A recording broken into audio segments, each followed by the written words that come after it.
Hello दोस्तों, नमस्कार। स्वागत है आपका W3.CSS फ्रेमवर्क के इस ट्यूटोरियल में, जहां पर हम लोग पढ़ने वाले हैं W3.CSS में कलर्स क्या होते हैं, कलर्स को कैसे यूज किया जाता है।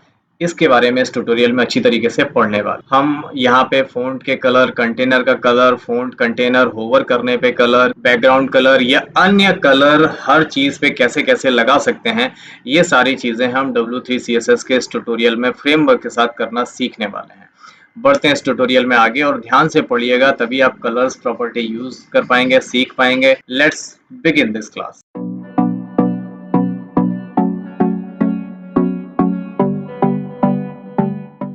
तो हम सबसे पहले देखने वाले हैं कि W3.CSS में कलर्स कैसे यूज करते हैं और क्या कलर्स का कॉम्बिनेशन होता है, लिखा कैसे जाता है। W3CSS में उपयोग की गई डिफ़ॉल्ट कलर योजना CSS सामग्री डिज़ाइन जैसे विपणन हो, सड़क के संकेत हों और नोटों में उपयोग किए जाने वाले रंगों से ये प्रेरित है। उन्हीं से सारे कलर्स लिए हैं। यहाँ पे मैंने एक टेबल बनाई है। टेबल में इतने सारे कलर्स हैं जो आप W3CSS में कलर्स के साथ यूज कर सकते हैं। सभी आधुनिक ब्राउजर 140 कलर नेम्स का यूज करते हैं। यहाँ पे 140 से अधिक कलर्स हैं जो हम अपने यून या एडवांस ब्राउजर में यूज कर सकते हैं। इन सभी कलर को अलग अलग ग्रुप में बांटा गया है और सभी रंग के यानी सभी कलर के एलिमेंट को अलग अलग भागों में हम वर्गीकृत कर सकते हैं। जैसे बैकग्राउंड कलर कुछ अलग हैं, टेक्स्ट के कलर अलग हैं, होवर बैकग्राउंड कलर अलग हैं और होवर टेक्स्ट कलर अलग हैं। ये सारे के सारे आप टेक्स्ट के कलर अलग अलग तरीके से यूज करने वाले हैं। इन कलर को देखेंगे, यूज करेंगे और समझेंगे कि इनको लिखते कैसे हैं और यूज कैसे करते हैं। तो सबसे पहले हम लोग जो कलर्स का कॉम्बिनेशन पढ़ने वाले हैं वो देख लेते हैं। यहाँ पे मैंने एक टेबल बनाई हुई है जो बैकग्राउंड कलर के लिए है। इतने सारे यहाँ पे मैंने 30 कलर्स की एक टेबल बना के दी हुई है और जब आप इन कलर को यूज करेंगे तो उसके आगे यहाँ पे ये इसका कॉम्बिनेशन सिर्फ आपको लिखना है कि यही आप लिखेंगे। जैसे W3 रेड लिखेंगे तो रेड कलर बैकग्राउंड का कर देगा, W3 पिंक लिखेंगे तो पिंक। इस तरीके से आप लिखेंगे तो ये वाले कलर अप्लाई बैकग्राउंड पर हो जाएंगे। कैसे करना होता है उसके लिए मैंने कुछ कोड यहाँ पे लिखे हुए हैं। इस तरीके से आप इन कोड्स को लिख सकते हैं और बैकग्राउंड का कलर यूज कर सकते हैं। अब यहाँ पे मैंने जो कोड का एग्जांपल लिखा हुआ है, यहाँ पे देखिए मैंने उस CSS फ्रेमवर्क को लिंक कर दिया है। उसके बाद बॉडी के अंदर मैंने एक डिव बनाया है, डिव को क्लास दिया W3 रेड। अब W3 रेड देने से यहाँ पे देखिए W3 जब रेड लिखेंगे तो बैकग्राउंड का कलर क्या हो जाएगा, रेड हो जाएगा। कैसे लिखने पे, W3-रेड लिखेंगे तो बैकग्राउंड का कलर रेड हो जाएगा। अब यहाँ पे किसका डिव बनाया मैंने, डिव के अंदर एक H2 यूज किया है, एक पैराग्राफ। तो H2 और पैराग्राफ का बैकग्राउंड का कलर रेड होने वाला है। फिर मैंने एक दूसरा डिव बनाया हुआ है, उसको दिया W3 ग्रे। अब W3 ग्रे आप लिखेंगे तो उससे क्या होने वाला है, ये आप इस टेबल में देख सकते हैं। W3 ग्रे से इसका बैकग्राउंड का कलर ग्रे हो जाएगा। तो यहाँ पे H2 और इस पैराग्राफ का कलर ग्रे होने वाला है। सेम कोड हम यूज करके देख लेते हैं BS कोड एडिटर पर। अब यहाँ पे मैंने एक डिव ले लेना है और डिव के अंदर मैंने एक क्लास दी और इसको कर दिया W3-red।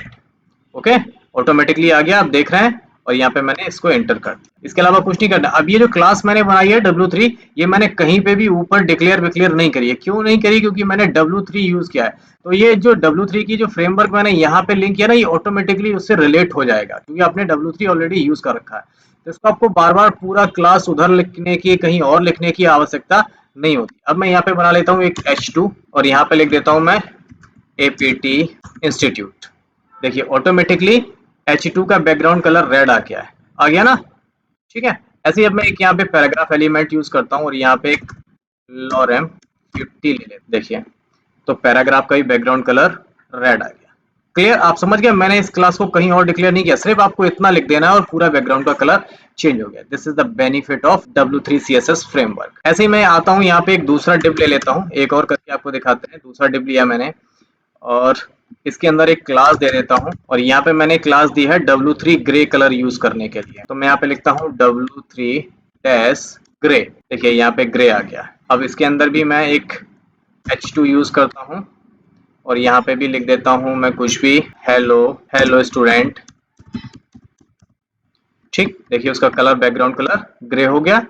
और ऐसे ही मैं अगर पैराग्राफ एलिमेंट यूज करता हूँ, उसके अंदर मैं एक पैराग्राफ लगा देता हूँ तो देखिए उस पैराग्राफ का colour grey. This is the use of background colour. मैंने पैराग्राफ का बैकग्राउंड, H1 का बैकग्राउंड, इस तरीके से आप चेंज कर सकते हैं। सिंपल, आपको एक लाइन लिखनी है, ये 5 अक्षर लिखने हैं आपको, खत्म, और आपका CSS अप्लाई हो गया।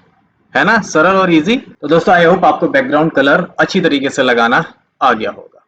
अब देख लेते हैं बैकग्राउंड कलर के बाद आप और क्या-क्या यूज कर सकते हैं सीएसएस फ्रेमवर्क के साथ में। अब हम यहाँ पे सीखने वाले हैं टेक्स्ट कलर। टेक्स्ट कलर के लिए आप जैसे बैकग्राउंड कलर में W3 लगा रहे थे, W3 तो आपको सब में लगाना है। बस उसके आगे टेक्स्ट लिख के वो कलर का नाम लिख देना, बस वो कलर अप्लाई हो जाएगा। यहाँ पे भी मैंने 25-26 कलर लिखे हैं, बहुत सारे कलर हैं। आप सर्च करके कोई भी नाम लिख सकते हैं, उसमें ऑटोमेटिकली आ जाते हैं। अब इसके लिए कैसे कोड लिखना है ये देख लेते हैं। सिंपल, मैंने यहाँ पे वो तो लिंक है पहले से, और मैंने यहाँ पे एक डिव लिया, उसे दे दिया W3 टेक्स्ट रेड, यानी अब इस डिव के अंदर जो भी टेक्स्ट लिखा जाएगा वो रेड कलर का होगा। तो मैंने एक H2 लिया है, एक पैराग्राफ लिया है, इसको फिर यहाँ पे डिव को बंद कर दिया। ये यूज करके देखते हैं VS कोड एडिटर पर। तो सबसे पहले मुझे एक डिव ले लेना है। मैंने एक डिव लिया और डिव को एक क्लास दे दी मैंने, क्लास W3 हाइफन टेक्स्ट। ठीक, अब टेक्स्ट के आगे मुझे कलर देना है, तो मैंने कलर दे दिया रेड। अब क्या होगा, इस डिव के अंदर जो भी टेक्स्ट लिखा जाएगा उसका कलर क्या सा हो जाएगा, रेड होगा। तो पहले मैंने यहाँ के H1 लिया, H1 में मैंने लिख दिया APT इंस्टीट्यूट, कलर हमारा रेड आया ऑटोमेटिकली। अगर मैं बिना उसके लिखूंगा, यहाँ पे मैं अगर H1 लिख देता हूँ अलग से, और H1 में भी मैं लिख देता हूँ APT इंस्टीट्यूट, तो देखिए जब मैंने यहाँ पे H1 लिखा डिव के बाहर तो ब्लैक आ रहा है, लेकिन अगर मैंने इस क्लास W3 टेक्स्ट रेड के अंदर लिखा तो रेड आ रहा है। इसी के अंदर मैं एक पैराग्राफ एलिमेंट भी यूज कर लेता हूँ, और यहाँ पे एक पैराग्राफ दे देता हूँ, ये देखिए तो वो भी रेड में आ गया। समझ में आया आपको? समझ रहे हो? समझ रहे हो आप?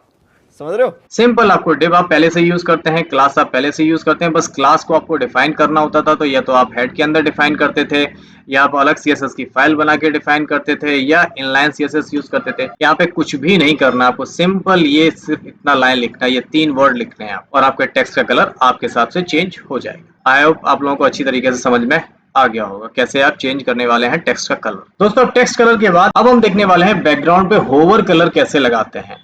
बैकग्राउंड होवरेबल बैकग्राउंड बनाने के लिए उसके कैसे क्लासेस करे जाते हैं, कैसे लगाते हैं हम, ये सारी चीजें देखने वाले हैं। उसके लिए मैंने यहाँ पे भी आपको 30 कलर दिए हैं, और इसको लिखना कैसे है, आपको W3 डैश होवर लगाना है और कलर देना है कि होवर करने पे कौन सा कलर हो वो आपको लिख देना है, और यहाँ पे ये वाले कलर अप्लाई हो जाए। अब इसके कोडिंग कैसे करनी है, तो मैंने कुछ कोड्स यहाँ पे लिखे हुए हैं।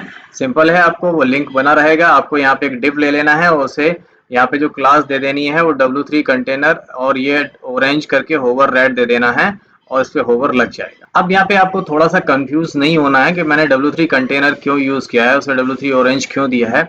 इस चीज के बारे में हम अगले ट्यूटोरियल में आगे आपको अच्छी तरीके से समझाएंगे। अभी हम सिर्फ W3 होवर रेड पे आपको कंसंट्रेट करना है। ओके, बढ़ते अपने VS कोड एडिटर पर, उसको यूज करके देख लेते हैं। पहले मैंने यहाँ पे एक सिंपल डिव ले लेना है, और डिव के अंदर मैंने क्लास यूज करनी है W3 container. W3 container use कर लिया। अभी आपको कोई रिफ्लेक्शन, कोई भी डिफरेंस समझ में नहीं आ रहा होगा, इसके बारे में हम आगे पढ़ाएंगे कंटेनर हम क्यों लेते हैं। और इसके आगे मुझे लिखना है W3 ऑरेंज। ठीक, अब ये कंटेनर का कलर का इसका मतलब हुआ कि W3 इस कंटेनर को वो ऑरेंज कर देगा। ओके, अब लिखते हैं W3 होवर होवर, और होवर का कलर दे दिया मैंने रेड। अब आते हैं यहाँ पे कुछ भी ले लेते हैं, H1 H2। मैं एक H1 एलिमेंट यूज करता हूँ। देखिए जैसे मैंने H1 एलिमेंट किया तो यहाँ पे एक ऑरेंज कलर का एक बॉक्स आ गया, दिख रहा है आपको, ऑरेंज कलर का एक बॉक्स आ गया यहाँ। तो जो कंटेनर लिया उसने कंटेनर बना दिया, उसे बैकग्राउंड का कलर दे दिया ऑरेंज। ओके, आपको याद हो अभी जस्ट मैंने बताया था कि आपको W3 के आगे सिर्फ कलर लिख देने से वो बैकग्राउंड का कलर चेंज कर देता है। अब यहाँ पे इसने कंटेनर का बैकग्राउंड कलर चेंज कर दिया ऑरेंज। अब H1 में मैंने लिखा है यहाँ पे APT इंस्टीट्यूट, APT इंस्टीट्यूट। तो जो कंटेनर था उसका कंटेनर कलर आपको ऑरेंज दिख रहा है, वो होवर करने पर रेड होना चाहिए। तो जैसे मैं अपना माउस इस पे ले जाऊंगा तो ये रेड हो गया। This is called hover colour. जैसे ही आप होवर का मतलब ये होता है माउस उस पे ले जाएंगे तो ये होवर कर रहा है, होवर करने से रेड हो गया। अब यहाँ पे ऑरेंज इसका बाय डिफॉल्ट है, ऑरेंज इस कंटेनर का कलर ना ऑरेंज है, अभी ऑरेंज दिख रहा है, लेकिन जैसे ही होवर होगा तो रेड हो जाएगा। ओके, ऐसे अगर मैं एक और एलिमेंट यूज कर लेता हूँ, मैं एक पैराग्राफ एलिमेंट यूज करता हूँ, उसके अंदर भी कुछ वर्ड्स लिख दे देता हूँ। अब देखिए वही उसी के अंदर चल रहा है क्लास के अंदर, जैसे मैं इस पे ले जाऊंगा तो ये भी कलर रेड कर। अब आप लोगों को याद हो जब मैंने पिछली आपको ट्यूटोरियल में पिछली सीरीज में CSS के में होवर करना बताया तो बहुत सारे कोड लिखने पड़ते थे। अब यहाँ पे कुछ भी नहीं लिखना, सिंपल ये 3 वर्ड लिख देने हैं, आपका होवर हो गया। आई होप आप लोगों को W3 CSS में फ्रेमवर्क में ये सारी चीजें यूज करना बड़ा इजी लग रहा होगा, इंटरेस्टिंग लग रहा होगा, बड़ा मजेदार बहुत मजेदार चीज है। सारी स्टाइलिंग जो आपने सीखी है ना, आपको लग रहा है गलत सीख ली यार उसको, है ना? तो ऐसा नहीं है, हर चीज का यूज अपनी अपनी जगह पे सही होता है। ये आपके काम को इजी तो बहुत अच्छा बना देता है। अभी मजा आएगा ना भिड़ो। अब देख लेते हैं दोस्तों कि हम बैकग्राउंड होवर कलर के बाद टेक्स्ट का कलर कैसे चेंज करने वाले हैं होवर करने पे।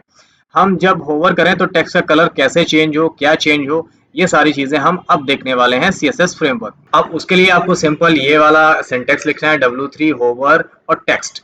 यानी W3 तो हमारा फ्रेमवर्क हो गया, होवर करने पे टेक्स्ट का कलर ये कर दे। बस आपको इतनी लाइन यूज करनी है और कलर ये सारे चेंज हो जाएंगे। कैसे लिखना है ये देख लेते हैं। उसके लिए मैंने यहाँ पे कोड लिखा हुआ है, लिंक वही रहेगा।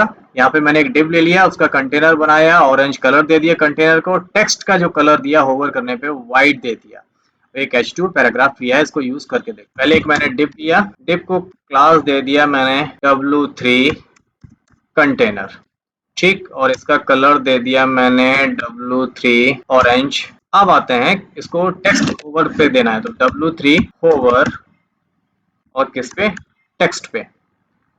टेक्स्ट कैसा देना है, व्हाइट दे देते हैं, व्हाइट। अब आते हैं यहाँ पे ले लेते हैं एक H1 लिया, इसके आगे लिखते हैं APT इंस्टीट्यूट, ठीक। देखिए ऑरेंज है और कंटेनर कलर ऑरेंज आ गया APT इंस्टीट्यूट। अब जैसे मैं इस पे जाऊंगा होवर करूंगा तो देखिए क्या होता है, बैकग्राउंड कलर चेंज नहीं हुआ, टेक्स्ट का कलर चेंज हो गया, व्हाइट हो गया, ब्लैक से व्हाइट हो गया होवर करने। ऐसे ही मैं एक यहाँ पे पैराग्राफ ले लेता हूँ, एक P एलिमेंट लेता हूँ और इसमें भी लिख देता हूँ मैं कोई सा भी एक पैराग्राफ टेक्स्ट। अब जैसे मैं इस पे ले जाऊंगा तो ये देखिए व्हाइट हो जा रहा है। आई होप आप लोगों को होवर टेक्स्ट कलर कैसे करते हैं ये समझ में आ गया। दोस्तों हम यहाँ तक आके पढ़ चुके हैं कि W3 CSS फ्रेमवर्क का यूज करके आप अपना background colour, text colour, hover background colour, hover का टेक्स्ट कलर, ये सारी प्रॉपर्टी कैसे यूज करने वाले हैं। उम्मीद करता हूँ आपको ये सारी चीजें बहुत अच्छी तरीके से समझ में आ गई होंगी। मिलेंगे अगले नई ट्यूटोरियल में एक नए पॉइंट के साथ, नए सब्जेक्ट के साथ। तब तक अपना ख्याल रखिए। टेक केयर, गुड बाय, जय हिंद।